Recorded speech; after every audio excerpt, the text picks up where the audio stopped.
ज़ैनबी, ज़ैनबी,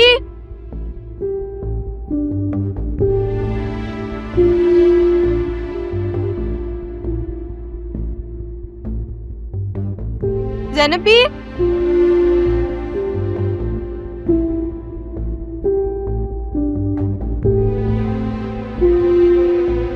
अरमान,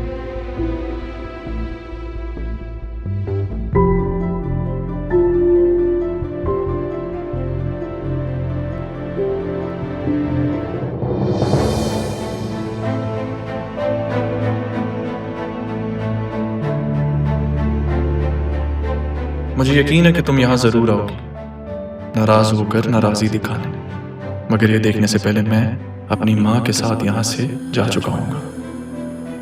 क्या कर सकता हूँ, मुर्शिद का हुक्म जो है। अपनी माँ को माँ समझने में देर मत कीजिएगा रहा, क्योंकि वक्त ने पहले ही बहुत वक्त ले लिया है। अब जो वक्त बच गया है वो प्लीज प्लीज उनके साथ गुजार लें। और अब तो वैसे भी आपका निकाह होने वाला है। बड़े साहब की बात मान लीजिएगा, उन्होंने हमेशा आपको सबसे ज्यादा चाहा, और जो सबसे ज्यादा चाहे, मोहब्बत करे, उसकी बात तो माननी चाहिए ना। मैं यहाँ अपना वक्त छोड़कर जा रहा हूँ, अपना ख्याल रखिएगा। अल्लाह हाफिज।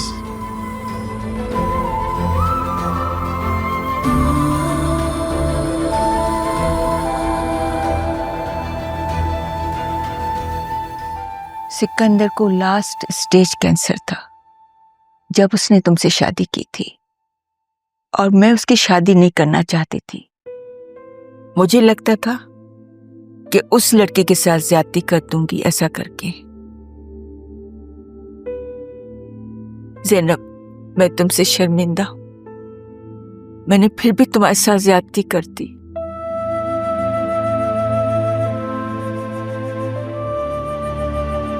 उस वक्त मैं तुम्हें समझ नहीं सकी, और गुस्से में तुम्हें घर से निकल जाने को कह दिया,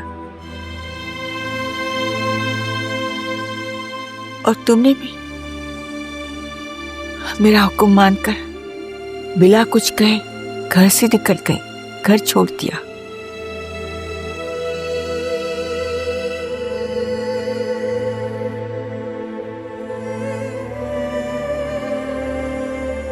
जवान बेटे की मौत और तुमसे खुफिया शादी ने मुझे सोचने के काबिल ही कहाँ छोड़ा था। उस वक्त जो भी हुआ, मुझे लगता था कि तुमने जानबूझकर उस शख्स से शादी की जो मरने वाला है।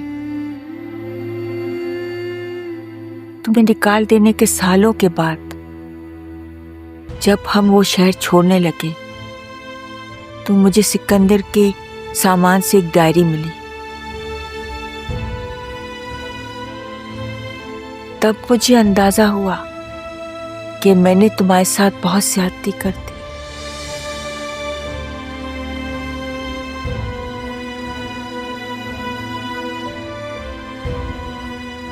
मैंने और जहांगीर ने तुम्हें ढूंढने की बहुत कोशिश की। जहांगीर ने अपने सारे सोर्सेज इस्तेमाल कर ली, मगर तुम लोगों का कहीं भी पता न चला। लेकिन हमें क्यों ढूंढना चाह रही थी आप?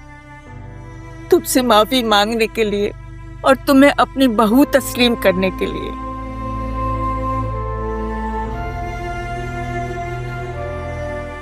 मैंने सबको माफ कर दिया। हाँ ज़ैनब, तुमने मुझे माफ किया, लेकिन मैं बहुत शर्मिंदा हूं तुमसे और अपने पोते से।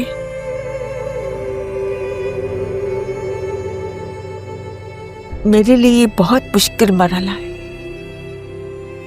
दादी जान, ये क्या कह रही हैं आप? प्लीज शर्मिंदा मत करें हमें। कहते हैं दुआएं इंसान का पीछा नहीं छोड़ती, लेकिन मुझे लगता है कि बद्दुआएं भी आखिर तक इंसान का पीछा नहीं छोड़ती। सालों तक मुझे यही लगता रहा कि तुम लोगों की बद्दुआएं मेरा पीछा नहीं छोड़ रही। नहीं नहीं, मैंने कभी किसी को बद्दुआ नहीं दी, जिंदगी में कभी भी किसी के लिए बद्दुआ नहीं मांगी। दादी जान, मेरी माँ के हाथ अगर कभी उठे हैं ना तो सिर्फ दुआ के लिए।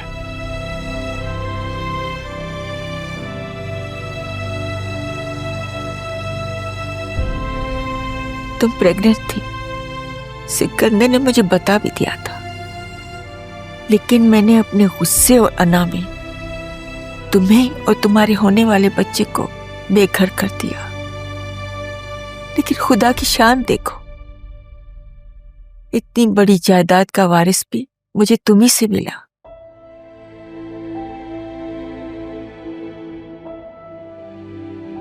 जहांगीर ने 3 शादियां की, मगर वो तीनों नाकाम रही और उसके नसीब में औलाद भी नहीं थी।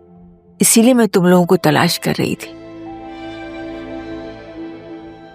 मैं और जहांगीर चाहते हैं कि जो कुछ भी है सारी जायदाद तुम दोनों के नाम करके हम जर्मनी चले जाएं। वहां भी हमारी कुछ प्रॉपर्टीज हैं, उन्हें संभालना है।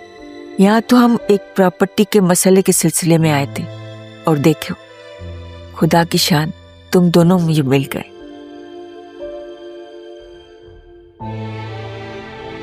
जिनकी मुझे तलाश रही सारी उम्र।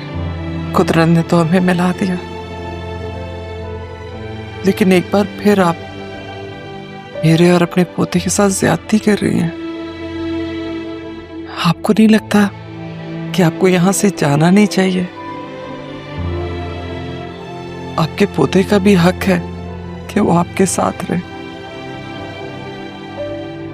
यहाँ तुम्हारे पास तो अरमान है, वहां जहांगीर अकेला है। वहां हमारा बिजनेस है, प्रॉपर्टीज है, उनकी भी तो देखभाल करनी है। और फिर यहाँ आना जाना लगा ही रहेगा ना। वैसे मैं भी यही कहूंगी कि तुम दोनों वहां आ जाओ, मिलके रहेंगे, मुझे खुशी होगी और सुकून भी मिलेगा। मेरा अरमान भी मेरे साथ होगा। क्या ख्याल है अरमान? इंशाल्लाह दादी। मेरी बहू, प्यारी सी बहू, मुझे कितनी खुशी हो रही है तुम्हें देखकर। और मेरा बच्चा। हे राहा, कहीं तुमने तो कुछ नहीं कहा ज़ैनबी और अरमान को?